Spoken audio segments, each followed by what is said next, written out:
የፍትህ አገልግሎትን ተደራሽ ፈጣንና ግልጽ ማድረግ የዘመኑ ዋነኛ መገለጫ ነው። የአርሲ ዞን ከፍተኛ ፍርድ ቤት ይህንን እውን ለማድረግም በቴክኖሎጂ የታገዘ አዲስ የፍትህ አሰጣጥ ስርዓትን ዘርግቷል። ከቦታ ቦታ በመመላለስ የሚያባክኑትን ጊዜና ወጪ የሚያስቀረው ይህ የዲጂታል አሰራር በዞኑ የፍትህ አሰጣጥ ላይ ትልቅ ለውጥን እያመጣ ይገኛል። የዚህ የቴክኖሎጂ ሽግግር ቀዳሚ ተጠቃሚዎች የሆኑት ዜጎች ቀደም ሲል ለትንሽ ጉዳይ ከወረዳ እስከ ዞን ሲደረግ የነበረውን አድካሚ ጉዞ ማብቃቱን ገልጸዋል።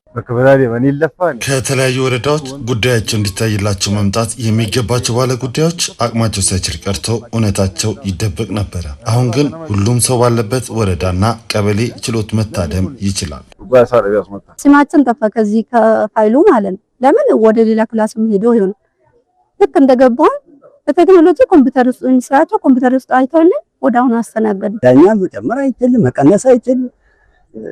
ቀንሶ ሌላ ተግባር የሚፈጽም ከሆነ የሚታየው ዛሬ የሰጠሁት ወይ በቃሌ የሰጠሁት መረጃ ተመልሶ የሚታይ ስለሆነ ምንም ማድረግ አይችልም ማለት ነው። ስለዚህ ፍትህ በመስጠት ዙሪያ ላይ ጥሩ ስራ ተሰርቷል። የዞኑ የለውጥ አርአያነት በየጦሳና በጪ ወረዳ ፍርድ ቤቶችም በግልጽ ይታያል። በእነዚህ ወረዳዎች የቴክኖሎጂ አጠቃቀምን በማስፋፋት ከዞን ከፍተኛ ፍርድ ቤት ጋር በቅንጅት መስራት ችሏል። የችሎት ሂደቶችን በቀጥታ መከታተል የሚያስችል አሰራር በወረዳ ደረጃ ያሉ ፍርድ ቤቶችን አሰራራቸውን ቀልጣፋ አድርጎታል። የሰነድና የጊዜ ብክነትን በመቀነስ ረገድም ሁለት ወረዳዎች እያሳዩ ያሉት አፈጻጸም ለሌሎች አካባቢዎችም እንደተሞክሮ የሚወሰድ ነው። ምንሰጠውን አገልግሎት ምን እንዴት መሆን አለበት መስጠት አለብን በሚል ላይ በሰፊ ተመካክረን ተወያይተን ከዛ ሁሉ ነገር ከጊዜ ወደ ጊዜ እየተሻሻለ መጣ።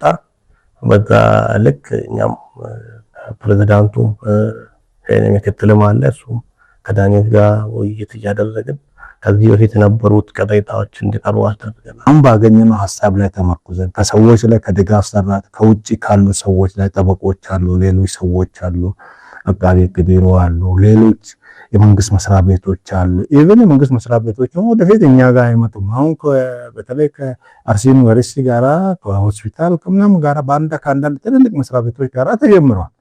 ለወደፊት ከእያንዳንዱ መስሪያ ቤት ጋራ እነሱን እዚህ መምጣት አያስፈልጋቸውም ማለት ነው። ለምሳሌ እዛ ሄደው ነው አንዳንድ መረጃ አምጡልኝ ስንላቸው እዛ ሄደው ነው የሚያምጡት።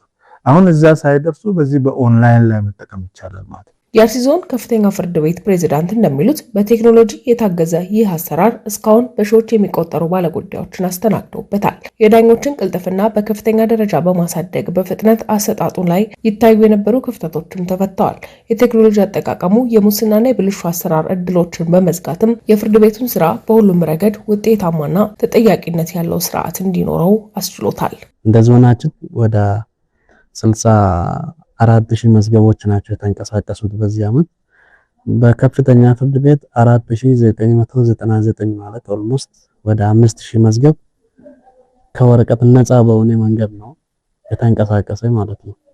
ይሄ ምን አስቀረ? አንደኛ የወረቀት ግዢ አንድ ላይ ካልኩሌሽኑን ሰርተን ይሄ ሲስተም ብቻ ወደ 2 ሚሊዮን በላይ ብር አስቀርቶናል። የአርሲ ዞን ከፍተኛ ፍርድ ቤት የጀመረው ይህ አሰራር በኦሮሚያ ክልል ለሚገኙ ሌሎች የፍትህ ተቋማት ትልቅ የልምድ ማካፈያ ነው። የቴክኖሎጂ ሽግግሩ የፍርድ ቤቶችን የአሰራር ሂደት ወደ ዘመናዊ ምዕራፍ ያሸጋገረ ሲሆን በክልል አቀፍ ደረጃ የፍትህ ተደራሽነትን ለማረጋገጥ እንደ ትልቅ ምሳሌ እየተወሰደም ይገኛል። ዩዘርኔም ተሰጥቷቸው እዛ ሆነው ጉዳያቸውን መላክ ይችላሉ፣ መከራከር ይችላሉ፣ የፍርድ ግልባጭ መውሰድ ይችላሉ፣ ትዕዛዞች ይደርሳቸዋል። እንደ ሀገር እየተንቀሳቀሰን ያለነው ከወረቀት ነፃ ለመሆን ነው።